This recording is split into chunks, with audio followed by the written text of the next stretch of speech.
आशिक मिजाज डॉक्टर। मैं बाजार के बीचों बीच आई तो सुबह हो गई थी।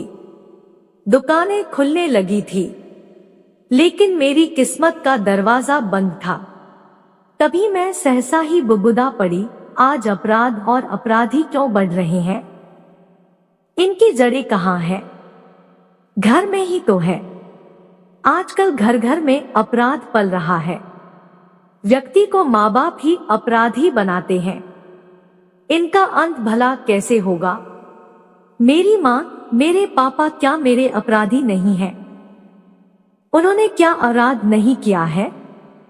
मैं समाज के लिए आज एक वेश्या बनकर रह गई हूँ। उनकी गलत सोहबत में रहकर ही तो मैंने पुरुषों के आगे बिछना शुरू कर दिया। मेरे हाथ से कभी किसी का कत्ल भी हो जाए तो कोई आश्चर्य नहीं है।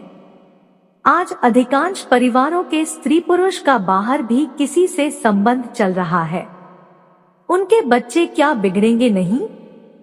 मुझे पारिवारिक संस्कार सही मिलता, मेरी परवरिश अच्छे माहौल में होती, वेदांत अंकल और रवीना जैसे स्त्री पुरुष मेरे घर में नहीं घुसते, तो क्या मैं आज सड़क पर होती? यही सोचते सोचते काफी भावुक हो उठी। एक युवा और खूबसूरत स्त्री के साथ बाहर के लोग कैसा व्यवहार करते हैं, यह मुझसे छुपा नहीं था। मर्दानी बाहों में खेलने का मेरा शौक अब मुझे अपराध की ओर धीरे धीरे धकेलने लगा।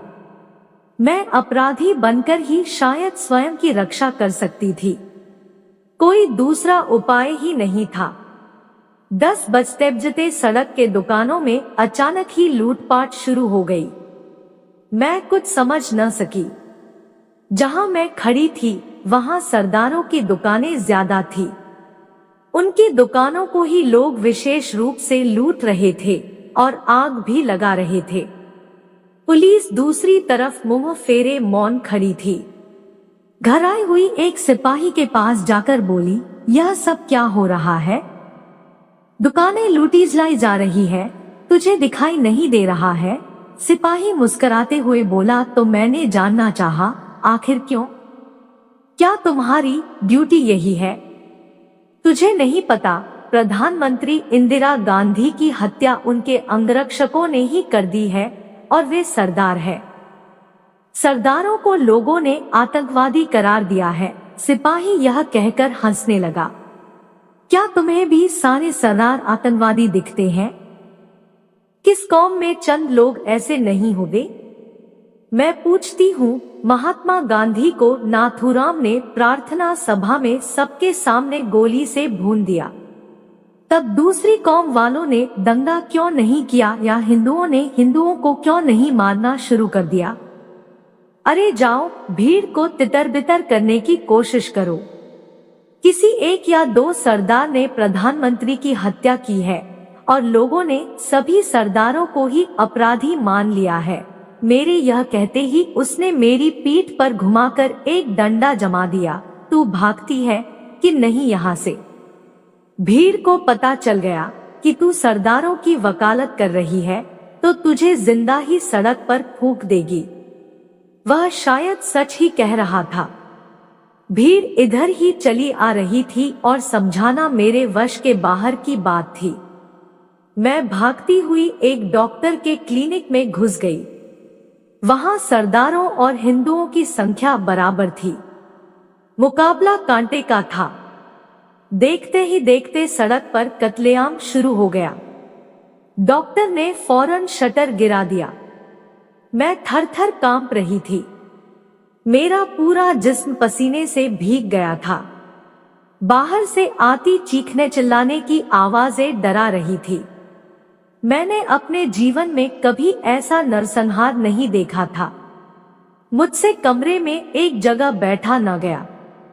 मैं कांपते पैरों से कमरे की ओर बढ़ गई। तभी डॉक्टर चीख पड़ा, उधर कहाँ जा रही हो? भीड़ की ताकत का अंदाज शायद तुम्हें नहीं है।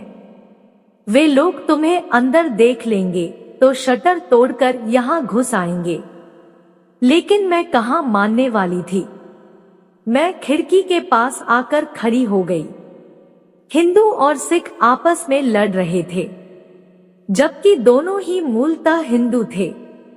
यह कैसी जंग छिड़ी हुई थी? मेरा रोम रोम कांप उठा। लोग एक दूसरे पर बोतल फेंक रहे थे। पेट्रोल और मिट्टी के तेल में डूबे कपड़ों में आग लगाकर दुकानों पर फेंक कर तालियां पीट पीट कर हंस रहे थे। लाखों करोड़ों की दुकानें धध करके जल रही थी। सड़क पर लाशें बिछी हुई थी। मैंने अचानक ही आंखें बंद कर खिड़की का दरवाजा बंद कर दिया। डॉक्टर एक कोने में गमसम खड़ा था। मुझे उसकी मनोदशा पर हंसी आ रही थी और दया भी आ रही थी। यह कैसा डॉक्टर है, खून खराबों को देखकर डर गया है। डॉक्टर तो लाशों का पोस्टमार्टम करते हैं, उसकी करते हैं, ऑपरेशन करते हैं, फिर यह खून से लथपथ लाशों से इतना घराया हुआ क्यों है? मैंने देखा, वह यही कोई 35-36 साल का सुंदर पुरुष था। उसके होठों तक फैली घनी मूछें बड़ी ही सेक्सी लग रही थी। उसकी आंखों में गजब सेक्स अपील थी। लेकिन इस समय तो वह बिल्कुल ही नर्वस था। इतने में वह धीरे धीरे चलते हुए मेरे नजदीक आ खड़ा हुआ। मैं कुछ समझ न सकी। फिर वह बोला, तुम यहाँ सुबह सुबह क्या करने आई थी? मैं तो एक मजबूर लड़की हूँ, एक मानसिक रोगी के चंगुल से किसी तरह भाग निकली हूँ और कोई ठिकाना ढूंढ रही हो। मैं इससे ज्यादा कुछ बता न सकी। डॉक्टर को यह समझते देर न लगी कि मैं एक बेबस लड़की हूँ, मेरा कोई नहीं है। वह अचानक ही बोल पड़ा, अब क्या करने का इरादा है? मैं क्या बताऊं? मैंने यह कहते हुए देखा, उसकी निगाहें मेरे गदराए बदन पर बड़ी ही बारीकी से फिसल रही है। वह मुझे शायद आंखों ही आंखों में पी रहा था। फिर बोला, मेरी पत्नी मुझसे बहुत ही दूर अपने मायके में रहती है। मैं यहाँ अकेला ही रहता हूँ। तुम्हें जब तक कोई काम नहीं मिलता तब तक तुम मेरे पास रह सकती हो। शुक्रिया। एक बात मेरी समझ में नहीं आती, तुम सारे पुरुषों की समस्या एक जैसी ही क्यों है? मैं जिससे भी मिलती हूँ उसकी पत्नी उसके साथ नहीं होती है। मेरी बात पर वह जोर से हंसा। मर्दों की यही तो पीड़ा है। यह पीड़ा नहीं है। उन्होंने अपने स्वार्थ के लिए अपनी पत्नियों को परेशान कर स्वयं से अलग कर दिया है। उन्हें अपनी पत्नी अच्छी लगती ही नहीं। मेरी बात पर वह और जोर से हंसा। तुम शायद ठीक कह रही हो, लेकिन क्या पत्नियां स्वाद की भूखी नहीं है? क्या वे सहवास में बदलाव नहीं चाहती है? मेरी पत्नी इस मामले में बहुत ही निपुण है। वह सुंदर शरीर वाले पुरुषों से दोस्ती गांठने के लिए हर पल तत्पर रहती है। मैंने इसलिए उसे छूट दे दी है।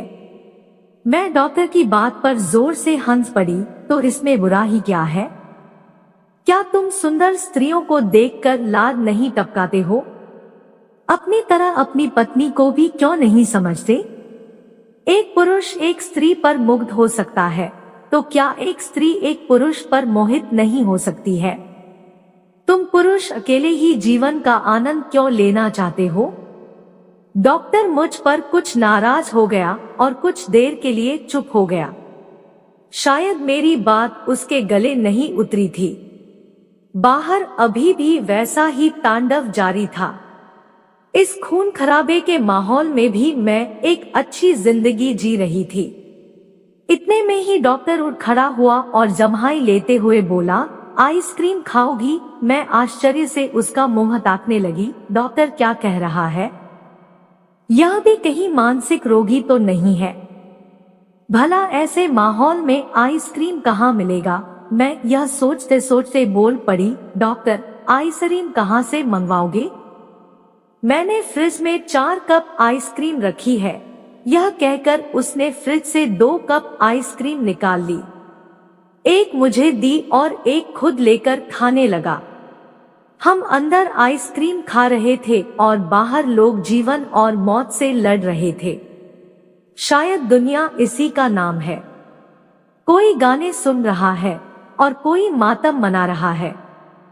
हमने जब आइसक्रीम खा ली तो डॉक्टर मेरी ओर देखते हुए बोला, तुम जैसी हसीन लड़की यूं ही अचानक मिल जाएगी मैंने स्वप्न में भी नहीं सोचा था।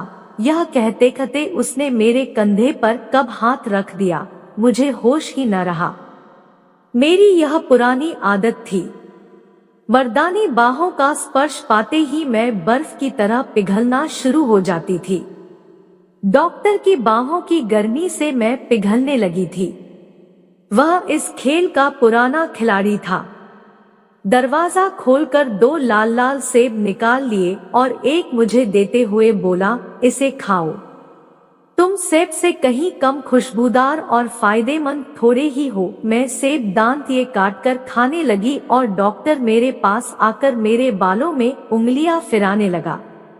सेब का खट्टी मीठी और उसके स्पर्श की मिठास दोनों ही आपस में मिलकर मेरे शरीर को मतने लगे। मैं ढीली पड़ती चली गई।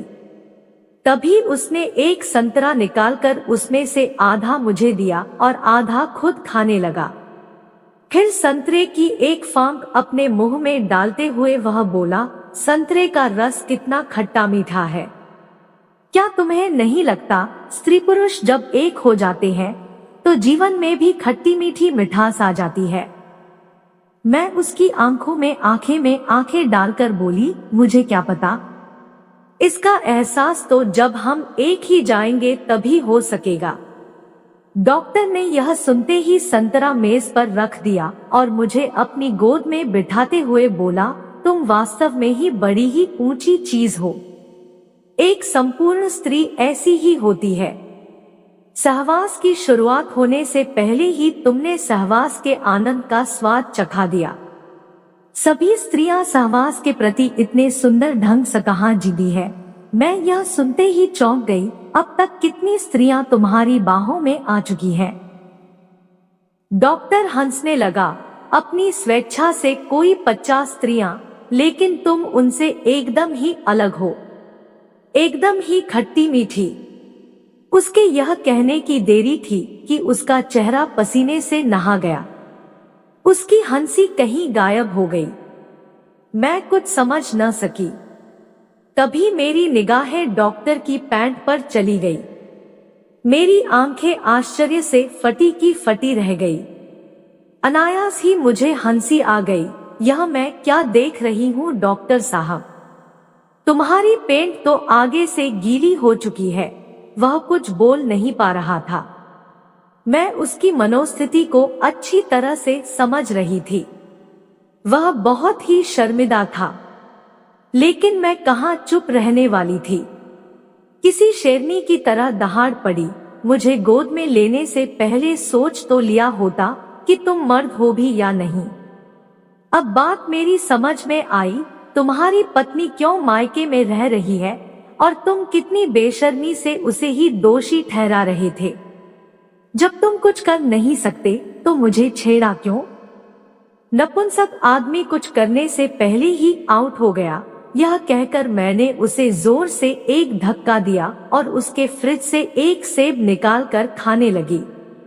तभी डॉक्टर बोला, मैं क्या करूं, यही तो मेरे साथ समस्या है। तो तुम पत्नी को क्यों गालियां दे रहे थे? यह क्यों नहीं कहा कि तुम शीघ्र पतन के मरीज हो? पत्नी तंग आकर छोड़कर चली गई। अब बताओ मैं कहाँ जाऊं? मेरे यह कहते ही डॉक्टर बाथरूम में चला गया। अब मैं बहुत ही खुश थी कि जो पुरुष मेरे साथ है वह पुरुष नहीं है। मैं दंगा समाप्त होने तक यहाँ चैन से रह सकती हूँ। अगली सुबह मेरी आंख खुली तो मैं खिड़की के पास आकर खड़ी हो गई। बाहर का वातावरण बिल्कुल शांत था। पुलिस अभी जहां तहां थी, परंतु लोग आ जा रहे थे। मैं डॉक्टर को जगाते हुए बोली, उठो, शटर उठाओ, दंगा समाप्त हो गया है। मैं इस कैद से ऊब गई हूँ। मुझे यहाँ एक पल भी नहीं ठहरना। डॉक्टर हड़बड़ा कर उठते हुए बोला, लेकिन जाओगी कहाँ? तुम्हें इससे क्या मतलब? मैंने उसे झिड़कते हुए कहा तो वह चुपचाप शटर की ओर बढ़ गया और एक झटके में ही शटर ऊपर उठा दिया। मैं दौड़कर बाहर आ गई। मुझे बाहर आकर अजीब सी शांति की अनुभूति हो रही थी। मैंने डॉक्टर की ओर व्यंग्यपूर्ण अंदाज में देखा तो वह अपना सा मुंह लेकर क्लिनिक में चला गया। मुझे बड़ी हंसी आई। यह गुप्त रोगों का डॉक्टर है और खुद ही गुप्त रोगी है। भला इलाज क्या करता होगा? अपना इलाज तो अभी तक कर नहीं पाया। मैं घृणा से उसके क्लिनिक को देखती हुई सड़क पर पैदल ही चलने लगी। मेरे सामने यही तो एक समस्या थी कि मैं जाऊं तो जाऊं कहां? लेकिन चलना तो मुझे था ही। जिंदगी चलने का ही तो नाम है। मैं टूटी फूटी दुकानों को, बाहर खड़े दुकानदारों को देखती हुई आगे बढ़ती ही जा रही थी। मेरे चेहरे पर कोई ठिकाना न होने का तनिक सा भी भय नहीं था।